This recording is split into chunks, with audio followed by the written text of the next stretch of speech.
Hello everyone, welcome to smart learn channel. आज की इस वीडियो में हम बात करेंगे एनआईओएस को डिटेल से पढ़ने वाले हैं। एनआईओएस का 501 ब्लॉक पढ़ने वाले हैं। इसमें भारतीय शिक्षा प्रणाली फर्स्ट टॉपिक पढ़ने वाले हैं, फर्स्ट चैप्टर। तो देखते हैं, ये आपको D triple S B part PRT में पार्ट बी के लिए बहुत ही बेहतरीन तरीके से पढ़ाएंगे और काम आएगा। तो आपको इसको जरूर देखना चाहिए डिटेल से। शॉर्ट्स नोट्स बाद में काम आएंगे, पहले आपको डिटेल से देखना चाहिए। अगर आप कहोगे तो आपको शॉर्ट्स नोट्स भी मिल जाएंगे टेलीग्राम चैनल पर। आप जैसा चाहोगे वैसे नोट्स मिल जाएंगे टेलीग्राम पर। टेलीग्राम ज्वाइन कर लेना, अबाउट में लिंक दे रखा है चैनल के। तो शुरू करते हैं। सबसे पहले, प्राचीन काल में गुरु की क्या अवधारणाएं थी। प्राचीन काल में शिक्षा गुरुकुल प्रणाली में, गुरुकुल वहाँ की एक निश्चित अवधि के लिए विद्यार्थी को गुरु के साथ रहना पड़ता था। वहीं रहना, वहीं आश्रम में एक प्रकार का बोर्डिंग विद्यालय होता था। प्रत्येक विद्यार्थी, चाहे वह निर्धन हो या धनवान हो, किसी उच्च घराने से संबंध रखता हो, सबको एक साथ ही रहना पड़ता था। सभी के साथ एक जैसा पक्षपात रहित व्यवहार होता था। कोई पक्षपात, भेदभाव की कोई बात नहीं होती है। आपको याद ही होगा, कृष्ण सुदामा दोनों एक साथ गुरुकुल में रहते थे। गुरुकुल में शिक्षा निःशुल्क थी, परंतु गुरुकुल चलाने के लिए सभी भिक्षा मधुकरी के रूप में मांगनी पड़ती थी। सभी को भिक्षा मांगनी पड़ती थी स्टूडेंट्स को, जिससे उससे विनम्रता तथा विद्यार्थियों के रूप में उनकी सहायता करने के लिए समाज के प्रति कृतज्ञता जैसे गुणों का विकास होता था। इससे जाति क्रम परंपरा को कम करने में सहायता मिलती थी, क्योंकि गुरुकुल सभी विद्यार्थियों का समान साझा समझा जाता था। गुरुकुल का मुख्य होता था। सभी विद्यार्थियों के लिए पिता समान, माता पिता या संरक्षक के समान व्यवहार करता था। वह विद्यार्थियों को उनके बिना किसी अपेक्षा के शिक्षा प्रदान करता था। गुरु के लिए शुल्क लेना वर्जित और निषेध था। विद्यादान उसकी दृष्टि में सर्वोत्तम दान था। विद्यादान, ये याद रखने योग्य बात है, विद्यादान सर्वोत्तम दान समझा जाता था। ज्ञान को बेचने का विचार निंदनीय समझा जाता था। पहले गुरुकुल चलाने के लिए राजाओं, परोपकारी व्यक्ति और समाज के धनवान वर्ग दान देते थे। गुरु दक्षिणा के स्वरूप कुछ सहायता मिल जाती थी, जो विद्यार्थी अपनी शिक्षा प्राप्ति के अंत में गुरुकुल छोड़ते समय गुरुकुल को अपनी श्रद्धा समान सहायता देते थे। इतना कुछ गुरुकुल चलाने के लिए पर्याप्त समझा जाता था, क्योंकि गुरुकुल में रहने वाला प्रत्येक व्यक्ति संयम तप का जीवन व्यतीत करता तथा उन्हें धन संग्रहण की अनुमति नहीं थी, कि वहां रह के तो कोई धन संग्रह नहीं कर सकता था। गुरु के रूप में केवल उसी व्यक्ति की पहचान, नियुक्ति और तथा आदर होता था जो एक वास्तव में विद्वान, विशेषज्ञ और आध्यात्मिक रूप से प्रबुद्ध व्यक्ति समझा जाता था। जैसे आप जानते हैं, भारत में बहुत पुरानी गुरु शिष्य की परंपरा रही है। गुरु को उसकी स्वार्थ रहित सेवा के लिए समाज में उसे ऊंचा स्थान दिया जाता था।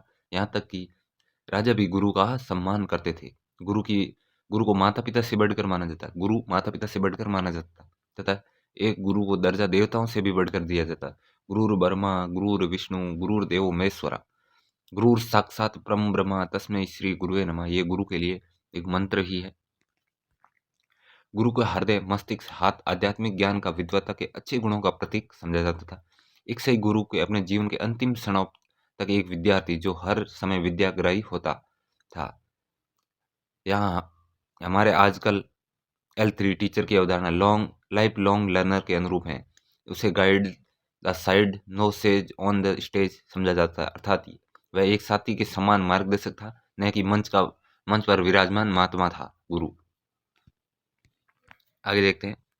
उस समय के गुरु अपने आप में एक संपूर्ण संस्था के समान होते थे। अपनी विद्वता तथा बलिदान के लिए जाने जाते।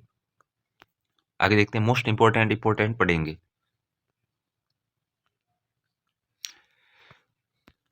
आगे देखो, पुराने विद्यार्थियों के लिए गुरु के प्रत्यक्ष पर्यवेक्षण की अध्यापन के प्रशिक्षण का अवसर प्राप्त हो जाता था, जो अध्यापक बनने में इच्छुक होते थे। मॉनिटर ये मॉनिटर प्रणाली का हिस्सा है। गुरु वास्तव में प्राचीन भारतीय शिक्षा का ही योगदान है। प्राचीन, ये आपको याद रखने योग्य बातें हैं। प्राचीन शिक्षा का ही योगदान है, जिसके अंतर्गत वरिष्ठ विद्यार्थी, जो या तो गुरु पुत्र होते थे अथवा कोई योग्य वरिष्ठ विद्यार्थी, जो छोटी कक्षा विद्यार्थियों को पढ़ाते थे, छोटी कक्षा के विद्यार्थियों को पढ़ाते थे। बाद में मनु काल में जब चतुर्वर्णीय व्यवस्था, वर्ण व्यवस्था में एक सामाजिक व्यवस्था का रूप ले लिया, तो कोई भी ब्राह्मण पुत्र गुरु बनाया जाने लगा, चाहे वह विद्वान हो अथवा नहीं हो। वर्ण व्यवस्था के बाद पिता अपने पुत्र को एक अध्यापक के रूप में प्रशिक्षित करने लगा। इस प्रकार अध्यापन मात्र ब्राह्मणों के पारिवारिक व्यवसाय ही बनकर रह गया। गुरु की क्या भूमिका है और क्या दायित्व है, ये देखने वाले। प्राचीन काल में एक ऐसी मान्यता थी, धन दौलत से न केवल हमें प्रसन्नता मिलती है, अपितु इससे हमारे पास धार्मिक, पारिवारिक और सामाजिक कर्तव्यों में निर्वहन में भी सहायता मिलती है। इससे मुक्ति का मार्ग खुलता है। भर्तृहरि ने नीति शतक में कहा है, शिक्षा के बिना हम पशु के समान हैं। ऐसी धारणा रही है। शिक्षा विभिन्न रूपों में व्यक्ति और समाज को परिवर्तन लाता है। ज्ञान तृतीय मनोजत नेत्र, मनुष्य का तीसरा नेत्र ज्ञान को कहा है। और विद्या के बिना व्यक्ति पशुहीन है, पशु के जैसा है, विद्याहीन पशु। शिक्षा का शुभारंभ उपनयन संस्कार से होता था, ये सभी को पता है। लड़के और लड़के दोनों की शिक्षा का अधिकार था। इतिहास में विख्यात विदुषी महिलाएं जैसे गार्गी, आत्रेयी, कौशल्या, तारा, द्रौपदी इत्यादि के उदाहरण मिलते हैं। निम्न शिक्षा के दैनिक सांसारिक जीवन से संबंधित कार्यकलाप सामाजिक अन्योन्य क्रियाएं के लिए आयोजित की जाती, जिसका उद्देश्य अपनी तात्कालिक आवश्यकताओं को पूर्ति के लिए पारिवारिक व्यवसायों के लिए तैयार करना। उस शिक्षा के अंतर्गत व्याकरण, इतिहास, पौराणिक कथाएं, वेद, तर्कशास्त्र, राज्य तंत्र, युद्ध काल या विज्ञान, ललित कला इत्यादि का गहन अध्ययन सम्मिलित था, जिनका अंतिम लक्ष्य आत्मानुभूति था। शिक्षा का उद्देश्य उन्नत जीवन के लिए आरंभ के लिए अभ्यास के द्वारा प्रायोगिक क्रियाकलाप के लिए प्रशिक्षित करना था। जीवन की 4 अवस्थाएं थी: ब्रह्मचर्याश्रम, गृहस्थाश्रम, वनप्रस्थाश्रम और संन्यासाश्रम में एक पुत्र के रूप में, एक पति के रूप में, एक पिता के रूप में अपने कर्तव्यों का निर्वहन करना सीखा जाता था। एक विद्यार्थी को समझा जाता था कि वह जाति की संस्कृति का संरक्षक और प्रकाश स्तंभ है। आगे देखते हैं गुरु की भूमिका और उत्तरदायित्व। गुरु की प्राचीन काल में गुरु की विभिन्न प्रकार की भूमिकाएं संपादित होती थी। वह विद्यार्थी के माता पिता की के लिए माता पिता, अध्यापक की, एक विद्वान की, एक धर्म प्रचारक की तथा एक मित्र की, एक दार्शनिक की, एक पथ प्रदर्शक की भूमिका निर्वहन करता था। विद्यार्थियों की आवश्यकता को व्यक्तिगत रूप से देखभाल करता था। यह देखना कि गुरु का ही कर्तव्य था कि विद्यार्थी का विकास कर रहा है और गुरु तथा स्वयं की संतुष्टि से प्रगति कर रहा है। अध्यापक और शिष्य के में पिता और पुत्र के अत्यंत गहन या आंतरिक संबंध होता था। इस संबंध में उपनिषद में भली भांति व्याख्या की गई है। उपनिषद का शाब्दिक अर्थ है निकट बैठना, निकट बैठ के। अध्येता अध्यापक के चरणों में बैठकर विद्या अर्जन करता था, विद्या को सीखता था। 19वीं शताब्दी में उत्तरार्ध के मानियर विलियम द्वारा रचित शब्दकोश के अनुसार उपनिषद शब्द का अर्थ है परमात्मा के ज्ञान के प्रकटित, उद्घाटित कर अंधकार को दूर भगा देना। कठोपनिषद, बृहदारण्यक उपनिषद पर शंकराचार्य की व्याख्या के अनुसार उपनिषद को विषय वस्तु आत्मविद्या अर्थात आत्मज्ञान, ब्रह्म ज्ञान। उस समय शिक्षण अध्यापन विद्या गुरु और शिष्य के बीच मौखिक संवाद के रूप में होती थी। इसके अलावा व्याख्यान, प्रवचन, वाद विवाद, विवेचना, सहस्त्र पठन, पुनरावृत्ति विद्यार्थियों की दैनिक नैतिक क्रिया के अंग थे। मूल्यांकन सतत और व्यापक रूप से होता था। मूल्यांकन तो लगातार होता था, सीसी, जिसे गुरु संचालित करता था। औपचारिक रूप से कोई परीक्षा नहीं होती थी, कोई डिग्री या सर्टिफिकेट नहीं दिए जाते थे। केवल दीक्षांत समारोह के समय गुरु यह घोषणा करता था कि अमुक विद्यार्थी ने अनुबद्ध अध्ययन की पूर्ति के पश्चात स्नातक की उपाधि प्राप्त कर ली है। गुरु उस अर्हता प्राप्त विद्यार्थी को एक विद्वान मंडली के सम्मुख प्रस्तुत करता था, जो उससे प्रश्न पूछ सकते थे अथवा विद्यार्थियों के वाद विवाद होता था के लिए कहा जाता था, ताकि वह अपनी योग्यता सिद्ध कर सके। इससे प्राप्त सफलता के पश्चात विद्यार्थी विषय विशेष में अपने पांडित्य के लिए जाना जाता था। उसे एक विद्वान व्यक्ति के रूप में स्वीकार कर लिया जाता है कि यह विद्वान व्यक्ति है। उससे क्वेश्चन पूछे जाते सभी के सामने, तब उसको उपाधि दी जाती थी और उसका कोई सर्टिफिकेट, डिग्री नहीं दी जाती। अध्ययन काल के विद्यार्थी की स्वच्छता का सम्मान दिया जाता था। विद्यार्थी अपना गुरु तथा विषय चुनने में स्वतंत्र होता था। विद्यार्थी कोई भी किसी को भी गुरु बना सकता था जो विद्वान हो, और विषय चुनने में स्वतंत्र था। यद्यपि गुरु का विशेष अधिकार माना जाता है कि वह किस विद्यार्थी को विशेष को अपने शिष्य के रूप में स्वीकार करे या नहीं करे। ये गुरु को भी अधिकार था कि वो इनको पढ़ाना चाहता है या नहीं पढ़ाना चाहता है। आप देख सकते हैं कि बौद्ध काल में मठ और मंदिरों में उच्च शिक्षा केंद्रों के रूप में शैक्षिक संस्थाओं को औपचारिक रूप से स्थापित किया गया था। मठ और मंदिर में बौद्ध काल में, और सम्राट अशोक के शासनकाल में हिंदू गुरुकुलों के प्रतिपक्ष पूरक के रूप में इन स्थानों को विशाल प्रतिष्ठानों के रूप में विकसित किया गया था। ये आवासीय विश्वविद्यालय बन गए, जहाँ अध्यापक गुरुओं विद्यार्थियों के समूह ज्ञान की खोज साथ साथ रहते थे और काम करते थे। वे अपने ज्ञान का सर्जन, संरक्षण और प्रसारण में व्यस्त रहते थे, जो आज के विश्वविद्यालय में 3 प्रकार अध्यापन, शोध और प्रसारण के समान है। गुरुकुल में प्रवेश परीक्षाओं के माध्यम से होता था। ये परीक्षाएं अत्यंत कठिन होती थी। उच्च शिक्षा में जाने वाले केंद्र तक्षशिला, नालंदा, विक्रमशील, वल्लभी, नाडिया, कांची, बनारस इत्यादि स्थानों पर आयोजित की जाती। इन केंद्रों में पूरे भारत से तथा विदेशों से भी विद्यार्थी पढ़ने के लिए आते थे। गुरुकुलों की यह विशेषता रही है कि इनमें शिक्षा व्यक्तिगत आधार पर दी जाती थी। एक संस्था के रूप में नहीं। पाठशालाओं की भांति मध्यकालीन भारत में इस्लामी शिक्षा देने के लिए मस्जिदों में निम्न स्तर की शिक्षा के लिए मकतब और उच्च प्रारंभिक के लिए मदरसे स्थापित किए गए। ये इस्लामी शिक्षा में जो कि पवित्र कुरान का भाग होता था, मुसलमान बच्चों के मुल्लाओं और मौलवियों द्वारा दी जाती थी। ये व्यवस्था उस समय तक चली रही जब तक भारत में ईस्ट इंडिया कंपनी आई, जिससे बहुत सारे प्रदेशों पर नियंत्रक सत्ता के रूप में अपने आप को स्थापित किया। आगे देखते हैं वर्तमान में सावर्तिक व्यावसायिक अध्यापक शिक्षा। यद्यपि प्राचीन भारतीय शिक्षा में बहुत सारे ऐसे पक्ष हैं जिन्हें आधुनिक शिक्षा में अंगीकृत किया गया है। अंगीकृत मतलब स्वीकार किया गया है। तथापि यदि आप एक व्यवसायी अध्यापक बनना चाहते हो तो आप विभिन्न कौशल गुणों को सीखना पड़ेगा। जो ये गुण पढ़ने वाले हैं या आज के वर्तमान में व्यावसायिक अध्यापक शिक्षा के लिए अनिवार्य है, तो इन गुणों को कौशलों को सीखना पड़ेगा। कौन कौन से हैं? प्रभावनीय और सकारात्मक। सकारात्मक रूप से सोचिए तथा दूसरों को सकारात्मक रूप बनाने के लिए प्रोत्साहित करना कीजिए। अभिव्यक्ति, दूसरों के साथ विचारों का आदान प्रदान। प्रभावी संप्रेषण को प्रोत्साहित करना, खुलकर अभिव्यक्ति, खुल के बोलना और प्रभावी संप्रेषण को लिए प्रोत्साहित करना चाहिए। एक अच्छे श्रोता होना चाहिए। विद्यार्थी की बातों को समानुभूति पूर्वक सुनना चाहिए। टीचर को एक अच्छा श्रोता भी होना चाहिए जो विद्यार्थी की बातें सुने। विश्वसनीय, दूसरों के साथ कार्य करने में आपका व्यवहार ईमानदार, खुला तथा प्रामाणिक होना चाहिए, विश्वसनीय होना चाहिए। प्रतिकर व्यवहार, दूसरों के साथ सकारात्मक पारस्परिक कार्य संबंध स्थापित कीजिए तथा उन्हें जारी रखिए। व्यक्तिगत अन्योन्य क्रियाएं, व्यक्ति के साथ क्रियाएं तथा लगाव के द्वारा विश्वास के वातावरण का निर्माण कीजिए। दूसरों को आपके ऊपर विश्वास हो ऐसा वातावरण का निर्माण कीजिए। व्यवस्थित या संगठित, योजनाबद्ध तथा क्रमबद्ध तरीके से कार्य करना। कोई भी कार्य करो योजनाबद्ध, पहले से योजना बनाओ या क्रमबद्ध तरीके से कार्य करना है। आत्मविश्वासी तथा संतुलित बनिए तथा बच्चों को सकारात्मक आत्मसंप्रत्यय विकसित करने के लिए प्रोत्साहित करें। खुद आत्मविश्वासी और संतुलित बनिए, बच्चों को सकारात्मक आत्मसंप्रत्यय विकसित करना है। अभिप्रेरणात्मक, कुछ मानकों और अपेक्षाओं को संजोते हुए उत्साहित हो, अप्रेरणा हो। रचनात्मक, क्रियाकलापों की दृष्टि से आप रचनात्मक हो, क्रिएटिव हो। संवेदनशील, सहानुभूतिशील, दूसरों का ध्यान रखने वाला। परानुभूतिशील तथा भावनात्मक स्तर पर अन्य व्यक्तियों की अनुक्रिया करने के सक्षम, अपने विचारों तथा भावनाओं को खुला तथा दूसरों को ऐसा करने के लिए प्रोत्साहित करने वाला हो। नम्य, दूसरों के सहायतार्थ अपनी योजना और निर्देशों को बदलने में सक्षम।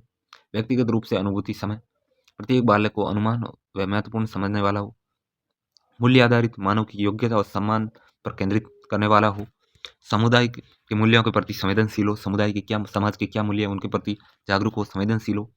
सुविज्ञ, जानकार जो सदैव ज्ञान की खोज में तत्पर हो। ऐसा नहीं आपको जो भी ज्ञान कहीं से भी मिल रहा है उसे अर्जित करो। सृजनात्मक, बहुमुखी, नवाचारी और नए विचारों के प्रति प्रभावनीय हो, ओपन हो। सहनशील और धीर, सदैव वस्तुगत या नियोजित रहने का प्रयास करने वाला हो। प्रतिबद्ध, विद्यार्थी तथा अपने व्यवसाय के प्रति प्रतिबद्ध रहने वाला हो। एक सावर्तिक अध्यापक को घमंडी हुए बिना आत्मविश्वासी होना चाहिए, घमंड नहीं होना चाहिए। समूह के साथ अन्योन्य क्रिया को व्यावसायिक मानक रूप में व्यवहार की आवश्यकता होती हो, जिसमें विनम्रता हो, दृढ़ता हो, न्याय संगतता होनी चाहिए। सावर्तिकता के लिए उपयुक्त तैयारी भी एक अन्य महत्वपूर्ण आवश्यकता होती है। जब आप कक्षा में प्रवेश करें तो आप सभी अपेक्षित सामग्री और पाठ योजना तैयार करनी होनी चाहिए। यदि आप पूर्ण तैयारी से कक्षा में नहीं जाते तो इससे बुरा कुछ नहीं होता। आपको पूर्ण तैयारी की कक्षा में जाना चाहिए। ये अध्यापक में गुण होने चाहिए, आपने ऊपर पढ़े।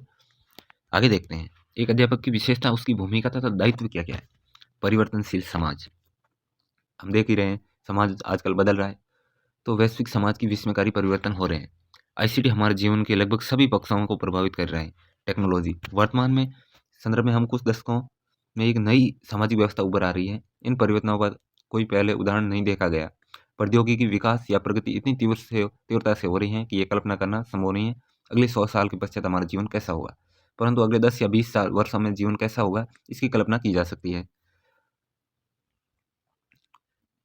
तो अध्यापन विधियां बदल रही है, क्या आजकल की शिक्षा के संदर्भ में संगत होगी या भी नहीं होगी।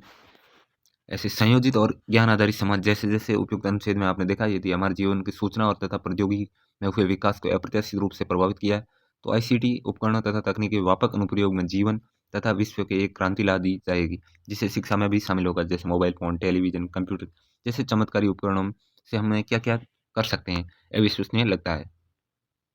आईसीटी शिक्षा में कहाँ कहाँ प्रयोग हो सकती है। एक तो आईसीटी का पाठ्यचर्या विकास में, अध्यापन शैली में, अधिगम प्रक्रिया में, मूल्यांकन तथा मूल्य निर्धारण में, ऑनलाइन परीक्षा में, ऑनलाइन डिमांड परीक्षा में, पाठ्यचर्या कार्य संपादन में, नई अधिगम प्रक्रिया में जैसे सहयोगात्मक कार्य करने में, अध्यापन और विकास में, जैसे ऑनलाइन स्टडी करते हैं वैसे स्व अध्यापन, मुक्त शिक्षा संसाधन, ऑनलाइन अधिगम के रूप में काफी लाभकारी रहेगी। आज के इस ज्ञान आधारित में समाज की शिक्षा विषय वस्तु आधारित है। अध्यापक केंद्रित 3R की साक्षरता नहीं है, अपितु अध्यापक केंद्रित, कार्य आधारित, कंप्यूटर साक्षरता तथा योग्यता जो अधिगम की सरलीकरण करती हो, मात्र अपनी संस्कृति के मूल्य जिसके लिए महत्वपूर्ण नहीं है, बल्कि वैश्विक मूल्य को भी समझना और सीखना जरूरी है। अध्येता की स्वच्छताएं। शैक्षणिक प्रक्रिया इस प्रकार से परिवर्तित हो रही है जिसमें अध्येता की स्वच्छता का सम्मान हो।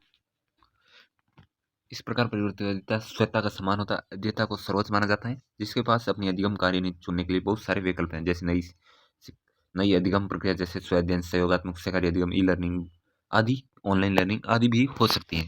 आगे देखते हैं आज की भारतीय शिक्षा की उत्पत्ति पूर्व स्वतंत्र काल में कैसे हुई थी। ये देखते हैं वैदिक काल की समाप्ति और मध्यकाल के दौरान मशीनरी तथा बहुत सारे धार्मिक रूप से भारतीय जनता के लिए मूलभूत शिक्षा भारत में लाए थे। तो इसका मतलब सबसे पहले मध्यकाल में दौरान मशीनरी बहुत सारे धार्मिक गिरजाघरों में अंग्रेजी के माध्यम से, देसी मंदिरों में संस्कृत के माध्यम से पढ़ाते थे, मदरसा में फारसी अरबी माध्यम से शिक्षा दी जाने लगी, जिससे कुछ बच्चों का शैक्षिक आवश्यकताओं की पूर्ति होने लगी और समकालीन राजाओं और धनवान व्यक्तियों की दान से पूरी होने लगी, जब तक कि ईस्ट इंडिया कंपनी की स्थापना नहीं हुई तथा ब्रिटिश संसद सम्मिलित नहीं हुई। तथापि भारत में वर्तमान शिक्षा प्रणाली का आरंभ 19वीं शताब्दी से हुआ। ये आपको पूछा जा सकता है, 19वीं शताब्दी से हुआ। इसके बाद एक चार्टर अधिनियम आया औपचारिक रूप से शिक्षा के लिए। ईस्ट इंडिया कंपनी ने चार्टर घोषणा पत्र का नवीन ब्रिटिश संसद के प्रत्येक 20 वर्ष के पश्चात होता था। सन 1813 में नवीनीकरण के लिए चार्टर लाया गया था। ब्रिटिश संसद ने ईस्ट इंडिया कंपनी के आदेश दिया कि वे प्रत्येक वर्ष में साहित्य को पुनर्जीवित भारत के देसी विद्वानों को प्रोत्साहन करें और ब्रिटिश क्षेत्रों में वासियों में विज्ञान के ज्ञान के संस्थापन उन्नयन के लिए अलग से 1 लाख रुपए की धनराशि का प्रावधान करने को निर्धारित करें। इस प्रकार प्रथम बार की महारानी बर्तनिया तानिया के द्वारा शिक्षा के लिए सरकारी रूप से वित्तीय व्यवस्था की गई और देशी नागरिकों के लिए ईस्ट इंडिया कंपनी के दायित्व सौंपा गया। आगे देखते हैं मैकाले मिंट्स। ये सन 1934 में भारत आया था। लॉर्ड मैकाले जो कि भारत के लिए बनी सर्वोच्च काउंसिल परिषद का सदस्य था, 1934 में आया। उस समय भारत के गवर्नर जनरल विलियम बेटिक थे। मैकाले भारत के केवल 4 वर्षों के लिए रहे, परंतु ये छोटी अवधि में उन लाखों भारतीयों के भाग्य को सदा के लिए प्रभावित कर दिया। अंग्रेजी की सर्वोच्चता कर दी, अंग्रेजी की सर्वोच्चता दी। लॉर्ड मैकाले ने general committee on public instruction का चेयरमैन था। जनवरी 1935 में एक स्मरण पत्र तैयार किया और प्रसारित किया। उसमें देश संस्कृत तथा विधाओं, देशज ज्ञान तथा भाषाओं के माध्यम से जैसे संस्कृत, अरबी, फारसी के विरुद्ध निर्णयात्मक आधार लेते हुए इन्हें नकारा और अंग्रेजी भाषा के माध्यम से ज्ञान देने के लिए अंग्रेजी भाषा को प्रमोट किया था। ये सिंपल सी बात है, अंग्रेजी भाषा को प्रमोट किया था। अंग्रेजी, संस्कृत और अरबी भाषा को अस्वीकार किया गया था। आगे देखते हैं जिसने भारतीय शिक्षा पद्धति को बहुत गहन रूप से प्रभावित किया। हमें देशी शिक्षा पद्धति के विषय में सोचने भर में 100 वर्ष लग गए, जब सन 1937 में महात्मा गांधी ने वर्धा कॉन्फ्रेंस में बेसिक एजुकेशन बुनियादी शिक्षा का प्रस्ताव रखा और आज लगभग 200 वर्ष के पश्चात भी मैकाले का प्रभाव को मिटा नहीं पाए। वर्तमान में शिक्षा पद्धति पर आज भी मैकाले के प्रभाव को किसी न किसी रूप में देखने को मिलता है। जैसे भारत में माता पिता आजकल बच्चों के लिए शिक्षा के लिए अंग्रेजी माध्यम विद्यालयों की प्राथमिकता देते हैं, तो इन संस्कृत और अरबी को मैकाले ने नकारा क्योंकि उनके विचार में अंग्रेजी इन दोनों भाषाओं की से कहीं ऊपर थी, इसीलिए नकारा था मैकाले ने। फिर एक अधोगामी निष्पादन सिद्धांत को मैकाले ने मिंट्स और डाउनवर्ड फिल्ट्रेशन थ्योरी, अधोगामी निष्पादन सिद्धांत को लॉर्ड बेटिक जो उस समय भारत के गवर्नर जनरल थे, ब्रिटिश साम्राज्य की ओर से स्वीकार कर दिया। आदेश लिया भारतीय शिक्षा प्रणाली के लिए अंग्रेजी को शिक्षा का माध्यम स्वीकार कर दिया गया। उस दिन के पश्चात मैकाले मिंट्स लगभग 2 शताब्दियों तक भारत के शिक्षा का आधार बन गया। आज स्वतंत्रता के पश्चात भी अंग्रेजी को शिक्षा के माध्यम मान आ रहे हैं। इतना ही नहीं, अंग्रेजी की तुलना राष्ट्रीय भाषाओं से शिक्षित व्यक्ति को हीन ही समझा जाता है।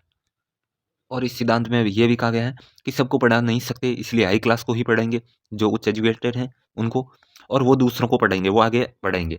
इस आदेश में, अधोगामी निष्पादन सिद्धांत में यह भी कहा गया है।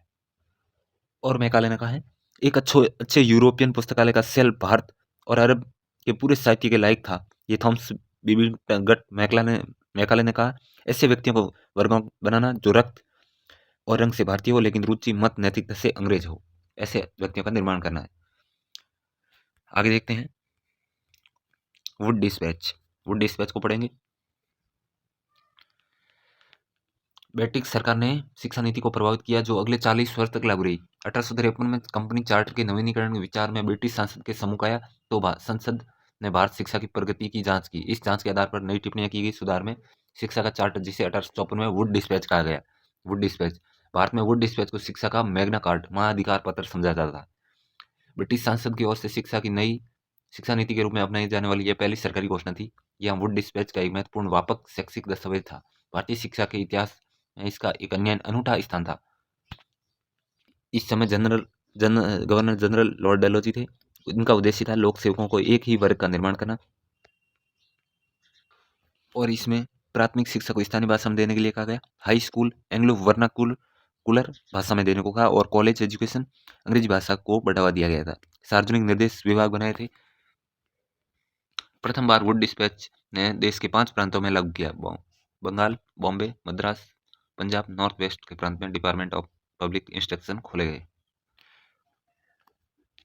उच्च शिक्षा के लिए समस्त संगठनात्मक व्यवस्था के साथ विश्वविद्यालय खोलने की योजना बनाई गई थी। इन विश्वविद्यालयों का उद्देश्य परीक्षा का संचालन कराना, विभिन्न विषय भाषाओं को में सफल विद्यार्थियों को डिग्री प्रदान करना। इसके फलस्वरूप 1857 में पहले 3 विश्वविद्यालय की स्थापना की गई। विश्वविद्यालय कलकत्ता, बॉम्बे, मद्रास में खोले गए।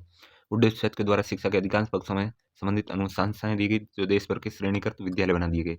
प्रारंभिक school, high school, intermediate college तथा विश्वविद्यालय का नेटवर्क स्थापित कर दिया गया था। महिलाओं की शिक्षा के लिए प्रावधान, अध्यापकों का प्रशिक्षण तथा व्यावसायिक विकास तथा लोगों के व्यावसायिक कुशलता के लिए विकास के लिए चिकित्सा, इंजीनियरिंग, विविध कानून तथा व्यावसायिक शिक्षा की अन्य संस्थाएं खोली गई। वुड डिस्पैच में मैं तो बात की, इसके द्वारा भारत के भावी विकास के लिए बहुत सारे मूल्यवान तथा मूलभूत अनुशंसा की गई। कई मुद्दे जैसे शिक्षा का श्रेणीकरण, शिक्षा का माध्यम इत्यादि वुड डिस्पैच ने नई दिशा प्रदान की, और भारत का भावी शैक्षिक विकास की नई योजनाओं के प्रस्ताव रखे गए थे तथा वुड डिस्पैच की लंबे समय तक सिफारिशों पर अमल नहीं किया गया था। इसने सार्वभौमिक साक्षरता को ईमानदारी से बढ़ावा नहीं दिया। यही थी याद रखने योग्य बातें वुड डिस्पैच के बारे में। आगे देखते हैं हंटर कमीशन। हंटर कमीशन ने शिक्षा का व्यवसायीकरण किया। वुड डिस्पैच 1854 के अनुशंसाओं के क्रियान्वयन की जांच करने हेतु आया। 1882 में हंटर कमीशन की स्थापना हुई, जिसके कारण विश्वविद्यालय शिक्षा हाई स्कूल में 2 स्ट्रीम धाराओं बनकर सरल और कारगर बनने का प्रयास किया है। इसमें एक धारा पढ़ने वाले बच्चे विश्वविद्यालय शिक्षा के लिए जा सकते हैं तथा दूसरी धारा वाले बच्चे वाणिज्य, व्यावसायिक तथा तकनीकी शिक्षा में अपना सकते हैं। विश्वविद्यालय पाठ्यचर्या को विविध रूप देना तथा व्यावसायिक शिक्षा आरंभ करने का यह प्रथम प्रयास था तथा हंटर कमीशन की विशिष्ट अनुशंसाएं तथा व्यापारी, व्यावसायिक तथा गैर साहित्यिक शिक्षा पर विशेष बल देने के बावजूद न तो जनता ने न ही सरकार ने इसे प्रैक्टिकल सुझाव के महत्व को समझा। फलस्वरूप इस अनुशंसाओं को पूर्ण से उपेक्षित कर दिया। इस दिशा में 150 वर्ष में न ही स्वतंत्रता भारत में कुछ खास नहीं हो पाया। इसमें 2 याद रखने की बातें हैं। उस शिक्षा की 2 शाखाएं में, पहली विश्वविद्यालय शिक्षा, दूसरी वाणिज्य, व्यावसायिक और तकनीकी शिक्षा में पहली बार स्कूली पाठ्यक्रम में विविधता लाने और व्यावसायिक शिक्षा की शुरुआत की गई। वास्तव में पूरी तरह इनको अनदेखा किया गया था। आगे देखते हैं विश्वविद्यालय संबंधी आयोग। यह आयोग आया था 1904 में। आयोग नियुक्त हुआ 1902 में। विश्वविद्यालय प्रशासन का पुनर्गठन किया गया था। माध्यमिक विद्यालय विश्वविद्यालयों के नियंत्रण में होंगे, ऐसा कहा गया। और यह भी कहा गया भारतीय विश्वविद्यालय अधिनियम 1904 विश्वविद्यालय द्वारा मान्यता प्राप्त स्कूल होंगे। आगे देखते हैं शैडलर आयोग। शैडलर आयोग इंटरमीडिएट कॉलेज अगला महत्वपूर्ण विकास, जैसा कि शैडलर आयोग सन 1917 में महसूस किया विश्वविद्यालय सुधार की दृष्टि से माध्यमिक शिक्षा में सुधार लाने की आवश्यकता की पूर्ति की, और इन्होंने इंटरमीडिएट परीक्षा की उच्च शिक्षा का बंटवारा किया।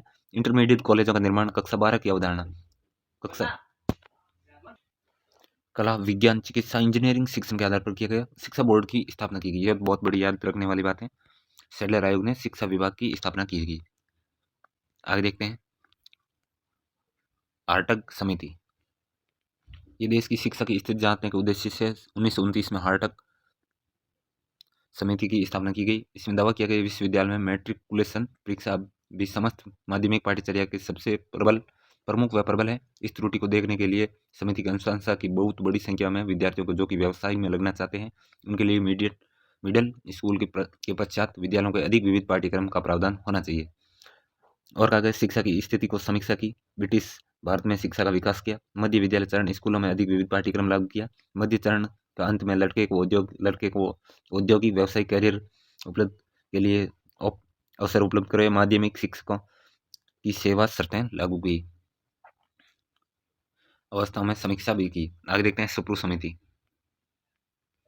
ये सुप्रू समिति की नियुक्ति 1934 में उत्तर प्रदेश उस समय पर अपार प्रोग्रेसिंग सरकार ने उत्तर प्रदेश में बेरोजगारी के कारणों को जांचने के लिए की थी। और निष्कर्ष क्या निकला? हमारी शिक्षा प्रणाली विद्यार्थियों को मात्र परीक्षा और डिग्रियों के लिए तैयार करती है, जीवन के किसी व्यवसाय के लिए नहीं।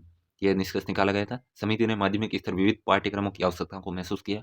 इस समिति ने सुझाव दिए थे माध्यमिक स्तर पर विविध पाठ्यक्रम लागू किए जाएं जिसमें एक विश्वविद्यालय डिग्री की ओर ले जाता हो। इंटरमीडिएट स्टेज को समाप्त कर दिया जाए। माध्यमिक शिक्षा की अवधि 1 वर्ष और बढ़ा दी जाए। अवर माध्यमिक स्तर से ही व्यावसायिक शिक्षा प्रशिक्षण आरंभ कर दिया जाए। विश्वविद्यालय में डिग्री स्तर के पाठ्यक्रमों को 3 वर्ष कर दिया जाए। ये कहा गया था। आगे देखते हैं। नेक्स्ट, अबाउट वुड रिपोर्ट 1937 में आई थी। ये पॉलिटेक्निकल, ये central advisory board of education ने सन 1935 में प्रस्ताव का पालन करते हुए 1936 में 2 विशेषज्ञ सलाहकारों को नियुक्त किया।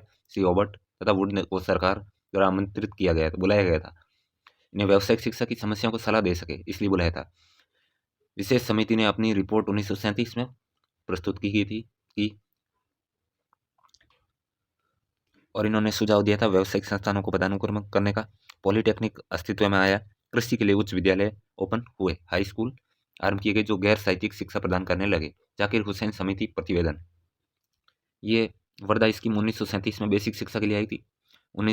2 दिसंबर 1937 को आई थी और 7 प्रांतों में लागू की गई थी। इनका कहना है निःशुल्क और अनिवार्य शिक्षा 7 वर्ष के लिए की जाए, मातृभाषा में दी जाए, जिसे शैक्षिक प्रक्रिया के समस्त अवधि में हाथ किए जाने वाले उत्पादक कार्य के गिर्द केंद्रित हो और शिक्षा का माध्यम मातृभाषा होना चाहिए। शारीरिक और उत्पादक कार्य होने चाहिए। आत्मनिर्भर शिक्षकों के पारिश्रमिक खुद ही से देंगे। कार्य केंद्रित शिक्षा हो। उपयुक्त प्रशिक्षण के लिए पूर्ण प्रावधान करना। इसमें शारीरिक मानसिक रूप से विकलांग बच्चों को शिक्षा का प्रावधान करना। अनिवार्य शिक्षा शारीरिक शिक्षा की व्यवस्था करना। सामाजिक मनोरंजन संबंधी क्रियाकलाप का प्रावधान तथा केंद्र और प्रांतों की शिक्षा के विभाग का गठन समिति। आगे देखते हैं सार्जेंट रिपोर्ट। सार्जेंट रिपोर्ट ने प्रारंभिक शिक्षा को सार्वभौमिकरण से संबंधित रिपोर्ट दी थी। पहली व्यापक योजना सभी चरणों का आवरण किया हो। पूर्व प्राथमिक शिक्षा 3 से 6 वर्ष के लिए सार्वभौमिक, अनिवार्य और निःशुल्क प्राथमिक शिक्षा दी जानी चाहिए।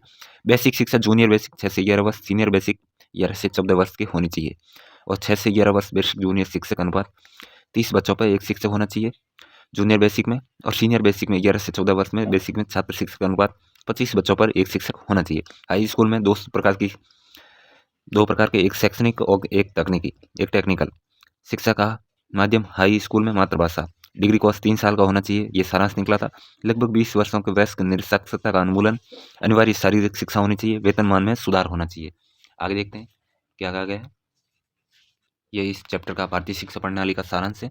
नीति शतक में भर्तृहरि कहते हैं शिक्षा के बिना हम जानवर हैं, ये भर्तृहरि का कहना है। तो ये था भारतीय शिक्षा प्रणाली। फर्स्ट वीडियो पसंद आया तो स्मार्ट लर्न चैनल को सब्सक्राइब करें। है तो कल पढ़ेंगे भारतीय शिक्षा प्रणाली सेकंड। क्या इसमें कौन कौन सी समितियाँ आई थी, किन किन का गठन हुआ। तो ये था फर्स्ट 501 ब्लॉक का फर्स्ट इकाई। लाइक शेयर सब्सक्राइब ज़्यादा से ज़्यादा कर दो। ये DSSB PRT में आपको काम आने वाले सब्जेक्ट, इन्हीं में से आपको पार्ट बी में क्वेश्चन देखने को मिलेंगे।